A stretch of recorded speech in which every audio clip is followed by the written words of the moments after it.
Salut salut! Bon alors cette semaine j'ai regardé le film 1 minute 54 ou 1,54, je sais pas comment on est censé le dire. C'est un film québécois qui est vraiment super bien. Et j'ai remarqué que dans ce film il y avait plein d'anglicismes et je me suis dit tiens ça fait quand même 3 mois que j'ai pas fait de vidéo sur les anglicismes donc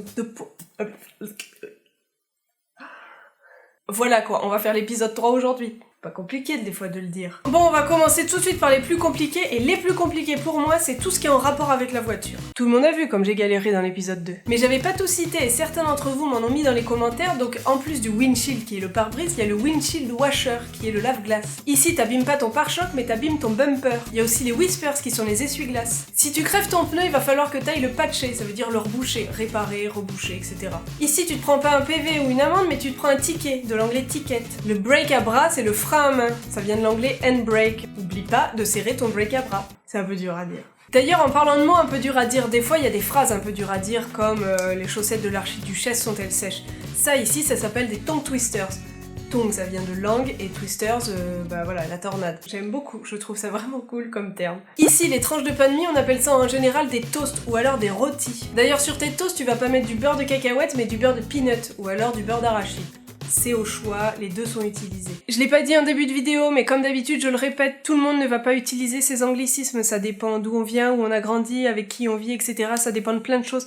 Et en général, c'est beaucoup plus souvent à l'oral qu'on va entendre ces termes qu'à l'écrit, parce qu'à l'écrit, c'est contrôlé par la loi 101. Ceci n'est pas une glacière, mais c'est un couleur. Si quelqu'un te dit « Est-ce qu'on peut céduler ce rendez-vous à un autre moment, je suis pas dispo », ça veut dire « Est-ce qu'on peut reprogrammer ce rendez-vous ?» Ça vient de l'anglais schedule, qui veut dire programmer, prévoir. Ici, quand on parle d'une craque, ça veut dire qu'on parle d'une fente, et ça peut très bien être une fente dans un mur que cette fente-là.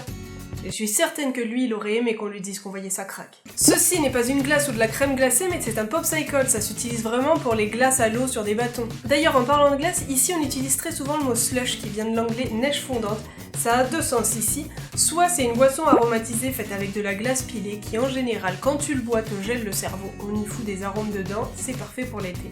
Mais en hiver, ça a un tout autre sens, c'est quand t'es dans la rue, il a neigé, tu sais pas si la neige devant toi c'est vraiment dur ou pas, tu mets le pied dedans, tu traverses, t'as le pied trempé, là tu sais que c'est de la slush. Quand on te dit j'ai des up and down, ça veut dire j'ai des hauts et des bas. Ceci n'est pas un cutter mais c'est un exacto, et oui pour le coup on utilise tous des anglicismes. Cutter parce que ça veut dire coupeur, tailleur, et exacto parce que c'est le nom d'une marque qui faisait des scalpels, des cutters, etc.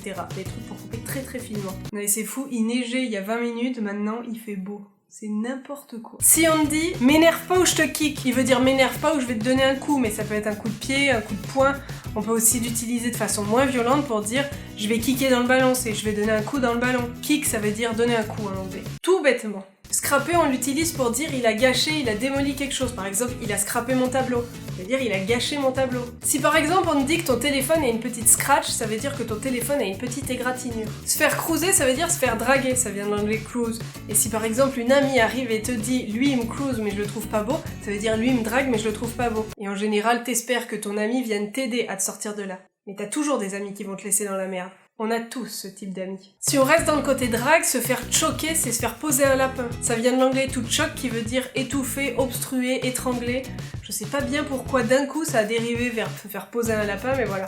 Se faire choquer, quand tu te dis je me suis fait choquer, c'est ouais, je me suis fait poser un lapin ou il a annulé au dernier moment. Quand on dit c'est tough ou c'est rough, ça a vraiment plein de sens. En général, ça veut dire c'est dur, c'est pénible, c'est fatigant. Ça vient de l'anglais rough and tough. On va pouvoir dire par exemple c'est tough à ma job pour dire c'est pénible, c'est dur. Mais on dira aussi, là t'as été rough, c'est que là t'as été dur, t'as été sévère. Ou alors, ce meuble il est tough à monter, ça veut dire ce meuble il est pénible ou il est dur. Ça a vraiment plein de sens, ça dépend vraiment du contexte. Et en dernier, on a le mot chicks qui est un peu de l'argot, c'est pour qualifier une fille de sexy. Par exemple, elles sortent en groupe de chicks, c'est elles sortent en groupe de belles filles, de filles sexy, etc. Ça vient de l'anglais chick qui veut dire gonzesse ou poulette. Moi, il y a que mon grand-père qui m'appelle ma poulette. Voilà! Bref, sur ce, c'est tout pour aujourd'hui. Je fais une rapide parenthèse pour dire que certains des gagnants du concours du laser game m'ont pas encore contacté. Donc si vous avez participé, allez voir dans la description de la vidéo du laser game si votre nom apparaît.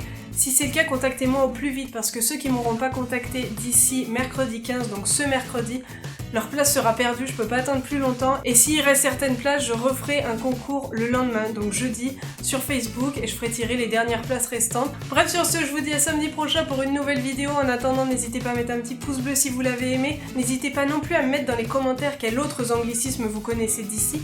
Mais mettez-moi aussi les anglicismes qu'on utilise en France et qu'on n'utilise pas ici, j'en cherche encore quelques-uns. Vous pouvez aussi me retrouver sur mes différents réseaux sociaux, partager cette vidéo et bien évidemment vous pouvez vous abonner parce que ça me fait toujours très très plaisir de voir notre chiffre augmenter chaque semaine et ça fait du bien à mon petit cœur. Allez, bisous bisous! Il y a de l'amélioration en anglais.